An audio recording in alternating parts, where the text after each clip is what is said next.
அனைவருக்கும் வணக்கம். தீபம் சேனலுக்கு எனது நமஸ்காரங்கள். இன்றைய பதிவில் நாம் காணவிருப்பது சிவவடிவம் கங்கா விசர்ஜன மூர்த்தி. ஆதி காலத்தில் அயோத்தியை இசுவாகு குலத்தில் சகரர் என்ற அரசன் ஆண்டு வந்தான்.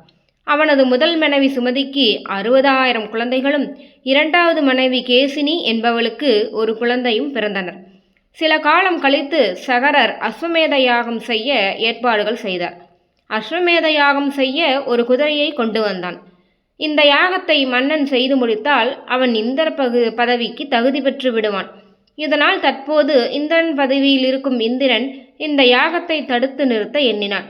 குதிரை இருந்தால் தானே யாகம் நடைபெறும் என்று யாகத்தை தடுக்க குதிரையை பாதாள லோகத்தில் தவம் செய்து கொண்டிருந்த கபில மகரிஷியின் ஆசிரமத்தில் கட்டி வைத்து விட்டான். அயோத்தி அரசன் சகரர் குதிரையை தேடி கொண்டு வரும்படி தமது 60,000 மகன்களுக்கு கட்டளையிட்டார். பாதாளத்தில் கபில முனிவர் அருகே குதிரையை கண்ட அவர்கள் முனிவர்தான் குதிரையை திருடியவர் என எண்ணி அவரை திட்டத் துவங்கினார்கள்.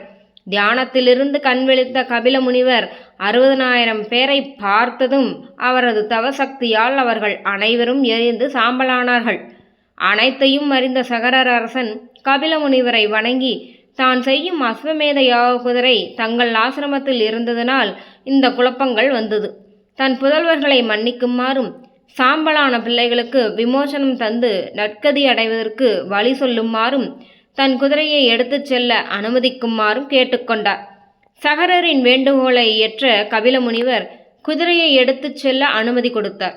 மேலும் மேலுலகத்தில் சிவனின் ஒற்றை திருமுடியில் இருக்கும் கங்கையை பூலோகம் வரவழைத்து இந்த சாம்பலை புனிதப்படுத்தினால் இவர்கள் நற்கதி அடைவார்கள் என்று விமோசனம் கூறினார். இதை கேட்டு மகிழ்ந்த சகரர் குதிரையை எடுத்துச் சென்று அஸ்வமேத யாகத்தை முடித்தார்.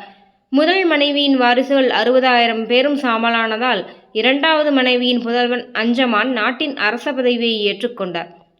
அஞ்சுமானின் வம்சாவளியிலே வந்தவன் பகீரதன் ஆவான்.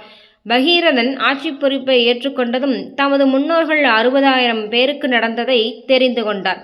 பின்பு நாட்டை துறந்து கங்கையை பூலோகம் கொண்டு வர பிரம்மதேவரை நினைத்து காட்டில் கடும் தவம் ஏற்றினான். இவரின் தவத்தில் மகிழ்ந்த பிரம்மதேவர் மகிழ்ந்து கங்கையை பூமிக்கு அனுப்ப இசைந்தார். பிரம்மாவிடம் ஆலோசனை பெற்ற பகீரதன் விண்ணுலகம் சென்று அங்கே கங்கையை பார்த்து வணங்கி தன் முன்னோர்களின் வரலாற்றை கூறி அவர்கள் நற்கதி அடைய வேண்டி கங்கை பூமிக்கு வந்த பின் பாதாளத்துக்கு வந்து தன் முன்னோர்கள் மோட்சமடைய உதவ வேண்டும் என வேண்டிக் கொண்டான். அதற்கு கங்கை, பகீரதா, நான் பூமிக்கு வர சம்மதிக்கிறேன். ஆனால் நான் விண்ணிலிருந்து பூமிக்கு வருகையில் அந்த வேகத்தை பூமி தாங்க மாட்டாள். நான் வரும் வேகத்தை என்னால் குறைக்கவும் இயலாது.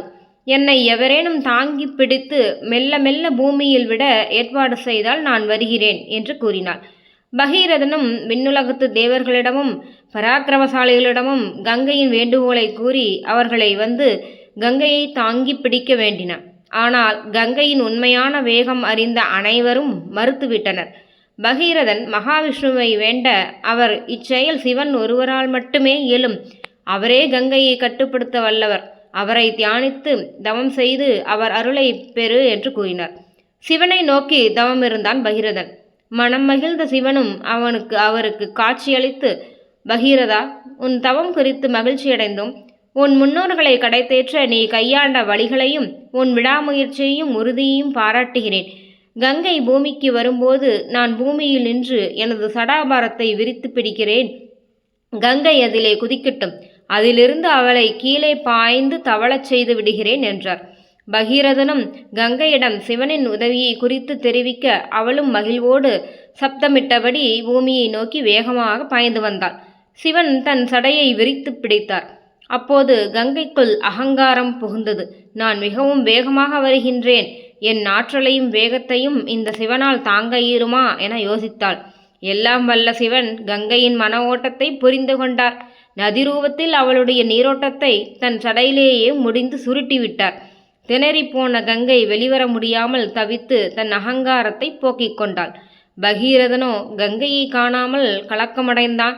சிவனை நோக்கி மீண்டும் ஒற்றை காலில் தவம் இருந்தான். பகீரதன் முன் தோன்றிய சிவன் கங்கையின் கர்வத்தை ஒடுக்க வேண்டியே தாம் இவ்விதம் செய்ததாக கூறிவிட்டு கங்கையை மெல்ல மெல்ல வெளியே விட்டார். அவளை அப்படி அப்படியே தாங்கிக் கொண்டு இமயத்தில் நந்தியம்பெருமான் விட கங்கை அங்கிருந்து பாயத் தொடங்கினாள். பகீரதன் அவளை பின்தொடர்ந்தான்.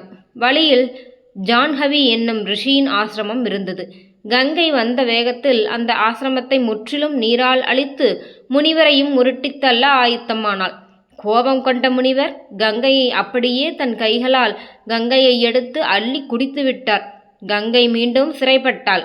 பகீரதன் கலங்கியே போனான். முனிவரின் கால்களில் வீழ்ந்து வணங்கி தன் ஆற்றாமையையும் கங்கைக்காக தான் மன்னிப்பு கோருவதாயும் தெரிவித்தான். அவன் நிலை கண்டு மனமிறங்கிய ஜான்ஹவி முனிவர் கங்கையை தம் செவி வழியே மிக மிக மெதுவாக விட்டார்.